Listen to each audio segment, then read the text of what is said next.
মানলে বাড়িওয়ালা গাড়িওয়ালা টাকাওয়ালা হওয়া যায়। বরং প্রিয় নবীর কাছে এক সাহাবী এসে বললেন, ইয়া রাসূলুল্লাহ, আমি আপনাকে ভালোবাসি, আমি আপনাকে অনুসরণ করি, আপনাকে মানি। আল্লাহর হাবিব প্রশ্ন করলেন, তোমার দাবি সঠিক? সত্যি তুমি আমাকে ভালোবাসো, আমাকে অনুসরণ করতে রাজি? ওই সাহাবী জবাব দিলেন, আল্লাহর কসম, আমার এই দাবি সত্য, আমি এটা মানি। এবার প্রিয় নবী বলেন, তাহলে দুঃখ দুর্দশা মুসিবতের জন্য প্রস্তুত হয়ে যাও। নবীকে মানলে বাড়ি চলে যায়, গাড়ি চলে যায়, চাকরি চলে যায়, দোকান চলে যায়। শুধু কোরআন সুন্নাহ মানার কারণে বাংলাদেশে কত জনের চাকরি গেছে, কত মামলার আসামি হয়েছে।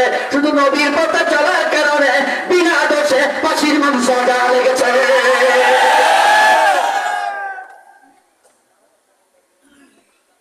ও দোস্ত, নবী সাহাবীকে বললেন, যদি আমাকে সত্যি ভালোবাসো, আমাকে মানার ব্যাপারে দৃঢ় প্রতিজ্ঞ তুমি হও, বিপদের জন্য মুসিবতের জন্য প্রস্তুতি গ্রহণ করো। এখন ব্যাপার হলো, রাসূলকে মানতে গেলে, কোরআন মানতে গেলে বিপদ হয়, মুসিবত হয়। এই কথাটা আল্লাহর কোরআনেও আছে না নাই? আহসিবান নাসু আন ইউতরাকু আন ইয়াকুলু আমান্না ওয়া হুম লা ইফতানুন। সুবহানাল্লাহ পড়ে। যারা পারেন আমার সাথে একটু সুর মিলান, তাল মিলান, বলুন ঠোঁট মিলান। وَلَنَبْلُوَنَّكُمْ بِشَيْءٍ مِّنَ الْخَوْفِ وَالْجُوعِ وَنَقْصٍ مِّنَ الْأَمْوَالِ وَالْأَنفُسِ وَالثَّمَرَاتِ وَبَشِّرِ الصَّابِرِينَ। এই পরীক্ষার ঘোষণা দিলেন কে? নবীকে অনুসরণ করলে জান্নাত পাওয়া যায়। সব নবী মানুষকে জান্নাতের পথ দেখানোর জন্য এসেছেন। আমার বন্ধু, নবীদের দাওয়াত ছিল জান্নাতমুখী দাওয়াত। এখন আল্লাহর জান্নাত যদি আমরা পেতে চাই, নবীর অনুসরণ করা দরকার আছে না নাই? নবীর দাওয়াত শুনুন, কি দাওয়াত দিয়েছেন একটু পরে বলবো। আগে বলছি, নবীরাই জান্নাতের পথ দেখায়, আর নবীদেরকে জান্নাতের পথ দেখাইছে কে? স্বয়ং আল্লাহ। নবী ছাড়া জান্নাতের পথ কেউ দেখাতে পারবে না। ও দোস্ত, নবী ছাড়া অন্যের কাছে যদি জান্নাতের পথ খোঁজার জন্য আপনি যান, তাহলে বিভ্রান্তি তৈরি হবে। নবী ছাড়া যারাই অন্যের কাছে কোরআন হাদিস বাদ দিয়া জান্নাত খুঁজতে গেছে, হিদায়াতের পথ থেকে তারাই বঞ্চিত হয়েছে। ডজন ডজন প্রমাণ আমি দিতে পারবো। আমাদের দেশেও যারা কোরআন সুন্নাহ বাদ দিয়া পীরের হাতে ধরছে, বন্ড পীরের কাছে ধরা পড়ছে, বন্ড পীরের কাছে যাইয়া ঈমান হারাইছে, এমন লোক বাংলাদেশে আছে না? পীরের কাছে যাওয়ার পরে পীর পায়ে সেজদা দেয়, ও মুরিদ পীরের পায়ে সেজদা দিয়া ঈমান হারায়, মুশরিক হয়ে যায়, এমন ঘটনা বাংলাদেশে আছে না নাই? সে যদি কোরআনের কাছে যেত, নবীর কাছে যেত, তাহলে আল্লাহ ছাড়া কাউকে সেজদা দিতে রাজি হতো না। আমার প্রিয় ভাইরা, জান্নাতের পথ কোনটা এটা শুধু নবী দেখাবেন। এখন জান্নাতের পথ কোনটি? প্রিয় নবী সাহাবায়ে কেরামকে একদিন দেখালেন। হাতের মাঝে একটি কাঠি দিলেন, কাঠি নিয়ে তিনি মাটির মাঝে আঁকা বাঁকা কিছু আঁক দিলেন। তারপর মাঝখান দিয়ে একটা জোরে লম্বা টান মারলেন। প্রিয় নবীজি এবার আঁকা শেষ করে বলেন, আমার সাহাবারা, এই যে মাটির মাঝে আমি অনেকগুলো আঁক দিলাম, এই আঁকের মর্ম কি তোমরা জানো নাকি? উপস্থিত সাহাবারা বললেন, না, আমরা জানি না। আল্লাহু ওয়া রাসূলুহু আ'লাম, আল্লাহ এবং তার রাসূল ভালো জানেন। প্রিয় নবীজি সাল্লাল্লাহু আলাইহি ওয়াসাল্লাম এবার তিনি বললেন, আঁকা বাঁকা যতগুলো আঁক সবগুলো হলো জাহান্নামের রাস্তা, আর মাঝখানে যে সোজা একটা আঁক দিলাম, একটাই হলো আল্লাহর জান্নাতের রাস্তা। এবার আপনারা বলুন তো জান্নাতের রাস্তা কয়টা? সবাই বলুন কয়টা? ওটা আঁকা বাঁকা না সোজা? এখন সোজা একটা জান্নাতের রাস্তা, এরপরও যদি মানুষ জাহান্নামের রাস্তায় ঢুকে যায় আল্লাহর দোষ দেওয়ার কোন সুযোগ নেই। আপনাদের এই চারকিল থেকে, আপনাদের এই পশ্চিম শ্রীনগর গ্রাম থেকে যদি ডাইরেক্ট একটা রাস্তা আঁকা বাঁকা না বানাইয়া আমাদের বাংলাদেশ গভর্নমেন্ট, বাংলাদেশ সরকার সোজা সায়দাবাদ নিয়ে যায়, ঢাকার যাত্রাবাড়ি হইয়া সায়দাবাদে, এবং সেটার কোনো ঢাল ফালা নাই, ট্রেনের রাস্তার মতো সোজা করে ফেললো। ট্রেনের রাস্তা তো মাঝে মাঝে কিছু বাঁক আছে, আছে না? একটু লম্বা আর কি বাঁকটা, কিন্তু আছে। ধরেন এমনও না, বিরাট একবারে সোজা বানিয়ে দিল। আচ্ছা, সোজা একটা রাস্তা বানানোর পরে যেই মহিলা বা যেই পুরুষ একবারে আলাবোলা, নিজের নাম লিখতে পারে না, একবারে সাদা সিধা, 10 টাকার নোট দিল গুনতে তার কষ্ট হয়, 100টা নোট দিলে সে গুনতে পারে না, এমন বোকা, ওকেও যদি ধরে নিয়া সে রাস্তার মাঝে তুলে দেন আর বলেন যে এই রাস্তা হাঁটতে থাকলে সামনে যেখানে রাস্তা শেষ ওটা হলো সায়দাবাদ, এটা হলো ঢাকা, এই ব্যাককলের পক্ষ তো ঢাকায় পৌঁছা সম্ভব, কারণ যেহেতু রাস্তায় কোনো বাঁক, কোনো বাঁক।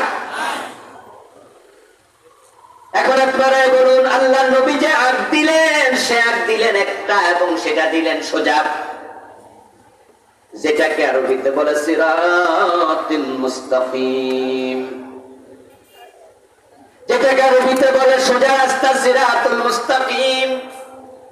ওই রাস্তায় যারা উঠবে তারা এমন জায়গায় পৌঁছবে, রাস্তা যেখানে শেষ সেখানে আল্লাহর জান্নাতের দরজা শুরু। এরপরও বলুন তো, জান্নাতের রাস্তায় লোক বেশি না জাহান্নামের রাস্তায় বেশি? এই মানুষগুলো সিরাতুল মুস্তাকিম বাদ দিয়া ওই আঁকা বাঁকা ওই রাস্তায় ঢুকে গেছে। আমি হিন্দু, বৌদ্ধ, খ্রিস্টানের কথা বলছি না, আমি আমার সামনে যারা আছেন তাদের কথা বলছি, আপনাদের কথা বলছি। প্রিয় নবী সাল্লাল্লাহু আলাইহি ওয়াসাল্লাম 1400 বছর পূর্বে ভবিষ্যৎবাণী করেছেন, আমার উম্মত গুলো 73 দলে ভাগ হয়ে যাবে, তার মাঝে তাদের 72 দল জাহান্নামে ঢুকবে। তাহলে জান্নাতে যাওয়ার দল কয়টা রইল? মাশাআল্লাহ, জোরে বলুন কয়টা? জাহান্নামে যাবে কয় দল? তাহলে জান্নাতে বেশি না জাহান্নামে বেশি? এর মানে দাঁড়ালো ওই লোকগুলো আঁকা বাঁকা রাস্তায় ঢুকে গেছে। আচ্ছা, জাহান্নামের রাস্তায় লোক বেশি, জাহান্নামের রাস্তায় কে কে আছেন একটু হাত তুলে দেখাবেন যে হুজুর আমি জাহান্নামের রাস্তায় আছি?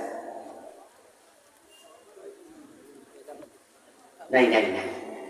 জাহান্নামের রাস্তায় 72 দল, জান্নাতের রাস্তায় 1 দল। হাদিস সঠিক, জাহান্নামের রাস্তায় লোক বেশি, এটাও সঠিক, তবে এটা এই থানায় নাই, এটা হলো পাশের থানা লাকসা। কারণ এখানে আমরা কেউ হাত তুলিনি। আবার লাকসামে যাওয়ার পর সেখানে যত মুসল্লি পাবো ওরাও কেউ হাত তুলবে না, ওরা বলবে হুজুর জাহান্নামী বেশি, তবে আমাদের থানায় না, এটা চান্দিনা। চান্দিনা যাওয়ার পরে যদি একই প্রশ্ন করি, ওরা বলবো হুজুর জাহান্নামে 72 দল, রাসূলের হাদিস ঠিক, তবে আমাদের চান্দিনা নাই, এটা দেবিদ্বারে বসছে। মানে কি? মানে হলো আমরা সবাই নিজেকে জান্নাতি মনে করি। আসলে কি সবাই জান্নাতি?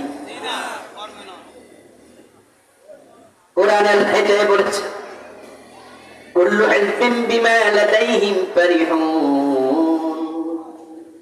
প্রত্যেক দল নিজের জায়গাতে আত্মতৃপ্তিতে ভুগবে,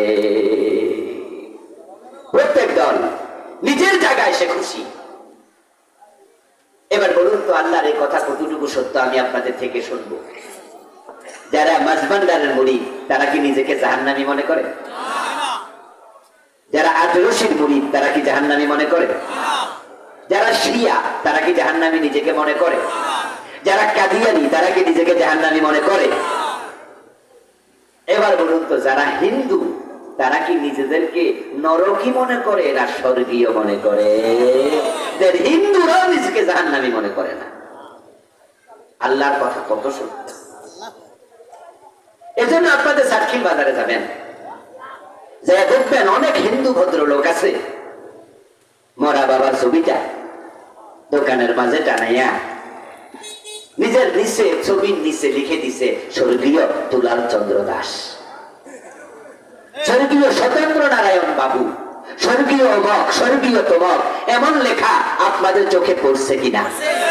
এবার কথা বলতে হবে, পড়ছে? আচ্ছা, হিন্দু মিয়া লিখলো স্বর্গীয়। স্বর্গীয় মানে কি জাহান্নামী?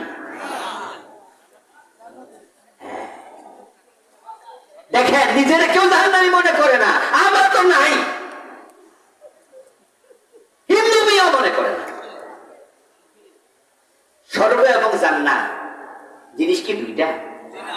মোটেও না। আরবিতে বলে জান্নাত, পার্সিতে বলে বেহেশত, সংস্কৃতিতে বলে স্বর্গ, বাংলায় বলে বাগান, ইংরেজিতে বলে হেভেন। কেউ বলে লাউ, কেউ বলে কদু, কেউ বলে বউ, কেউ বলে বধু, কেউ বলে আনন্দ, কেউ বলে ফুর্তি। ফুর্তি করে না? মজা করে, আনন্দ ফুর্তি। কেউ বলে ভাস্কর্য, আমরা বলি ওটাই তো হলো মূর্তি। ঠিক না? জিনিস কি দুইটা না একটা? নয়ন আর চোখ কয় জিনিস? আবু বকর জান্নাতি, ওমর বেহেশতি, দুজন দুই দেশের।